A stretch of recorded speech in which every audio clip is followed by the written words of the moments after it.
지난주 경기도 성남의 한 상가에서 흉기를 든 괴한이 난동을 부리는 사건이 발생했습니다. 인적이 드문 새벽 시간대 30대 남성이 상가 화장실에서 마주친 여성을 노리고 성범죄를 저지르려 한 건데요. 긴박한 순간 피해 여성이 기지를 발휘해 가까스로 탈출했지만 이 남성은 여성을 도우려는 시민에게 흉기를 들고 난동을 부렸습니다. 달아난 남성을 잡고 보니 성범죄 전과로 전자발찌를 차고 있었습니다.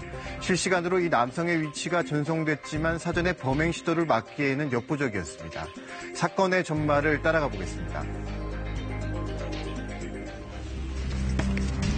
지난달 26일 새벽 20대 남성과 여성이 상가 복도를 다급하게 뛰어갑니다. 잠시 뒤 한 남성이 비틀거리며 이들의 뒤를 따라 나옵니다. 남성의 손에는 흉기까지 들려 있습니다. 탁 찌른 거예요. 이제 학생을 이제 도망가라고. 깨아가서 돌고 가고. 흉기를 들고 있던 남성은 39살 김모 씨.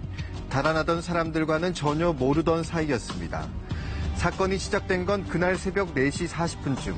상가를 지나던 21살 A모 씨는 한 여성의 비명을 듣습니다. 편의점에 와서 담배를 하나 샀는데 이제 가려고 하는데 막 비명 소리가 들리는 거예요. 그래서 이제 남 싸우는 줄 알고 그냥 갈라 했는데 이제 살려달라고. 약간 그 목소리가 진짜 정말 위급한 상황에서 한번 와봤어요. 소리가 난 곳은 상가 내 개방 화장실 쪽. 20대 여성이 겁에 질린 채 살려달라는 말만 외치고 있었습니다. A씨가 다가가 여성을 자세히 보니 예전에 알고 지내던 학교 선배였습니다. 얼굴이 붓고 입술이 파랗고요. 입술이 전체적으로 파랗고 또 여기에 멍이 들었어요. 겁에 질려서. 겁에 질려 떨고 있는 여성 옆에는 술에 취한 김 씨가 있었습니다. 넘어져 있었고 옷에 피 묻어 있었고 남자는 이제 여자를 일으켜 세우려고 계속 하고 있었고요. A씨가 다가가자 김 씨는 남녀 문제라며 간섭하지 말라고 소리를 질렀습니다. 그러더니 다짜고짜 흉기를 꺼내 휘두르기 시작했습니다. 뭐 하시는 거냐고 했더니 뭐 하는 거냐라고 해서 제가 이제 지금 여기서 뭐 하시는 거냐고 이렇게 얘기를 했는데 그 범인이 이제 뒷주머니에서 칼을 꺼내서 바로 이렇게 찌른 거죠.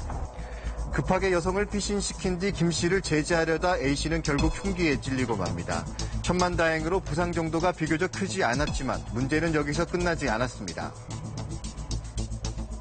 저도 화가 나서 딱 쳐다보는데 칼이 하나 더 나온 거예요. 진짜 이 사람은 날 죽였구나라는 생각이 들어서 저도 일단 도망갔죠.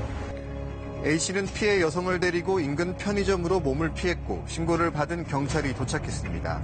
하지만 흉기를 휘두른 김 씨는 그 사이 건물 밖으로 사라진 뒤였습니다. 제가 차도로 나갔고 그 사람이 저를 따라오다가 저를 그냥 지나치고 횡단보도를 건넜어요. 건너고 이제 저쪽 골목으로 들어갔죠. 경찰이 피해자들의 진술을 들었는데 단순한 흉기 난동이 아니었습니다. 그날 새벽 김 씨가 상가 내 여자 화장실에서 여성을 성폭행하려다 미수에 그치고 피해자들을 위협한 거였습니다. 화장실에 들어갈 때 그 범인인 피의자는 그 바로 옆에 있는 남자 화장실 세면대에서 손을 씻고 있었다고 합니다. 화장실에 여성이 혼자 들어가는 걸 보고 흉기를 들이대며 성폭행을 시도했던 건데요. 피해 여성이 기지를 발휘해 일단 화장실 밖으로 남성을 유인하려 했습니다. 그 순간 순찰을 돌던 경물 경비원과 비명소리를 들은 A씨가 차례로 화장실 앞으로 오면서 김 씨의 흉기 난동이 시작됐습니다. 그 당시 이제 여자 화장실 외부 문이 이제 잠겨 있었다고 그래요. 닫혀 있었다고 그래요. 평상시와는 다르게 닫혀져 있으니까 그 문을 열고 들어가 보니까 여자가 도움을 요청했었고. 경찰은 주변 CCTV를 확보해 달아난 김 씨의 행방을 쫓았습니다. 그러던 중 1시간쯤 뒤 사건 현장 주변에서 신고 한 건이 접수됩니다.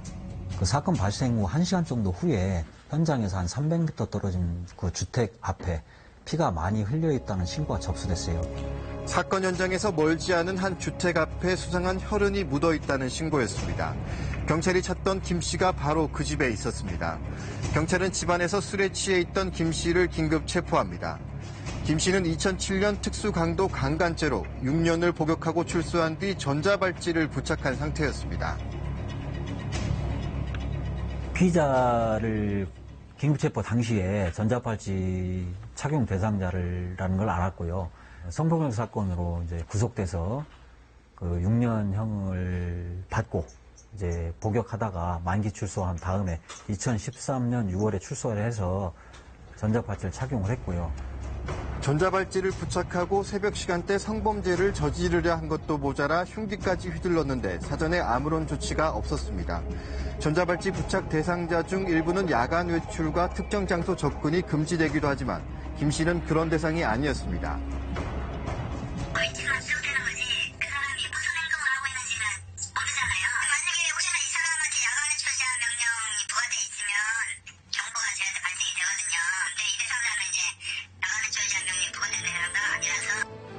김 씨는 경찰 조사에서 화장실에서 피해 여성을 본 기억은 있지만 이후에 무슨 일이 있었는지는 기억이 나지 않는다며 범행을 부인하고 있습니다. 경찰은 일단 김 씨를 성폭력 범죄 처벌법 위반과 살인 미수 등의 혐의로 구속했고 추가 조사를 벌인 뒤 사건을 이번 주 중 검찰에 송치할 계획입니다. 또한 피해 여성을 돕다가 흉기에 찔린 A씨에 대해선 의상자 지정을 추진할 방침입니다.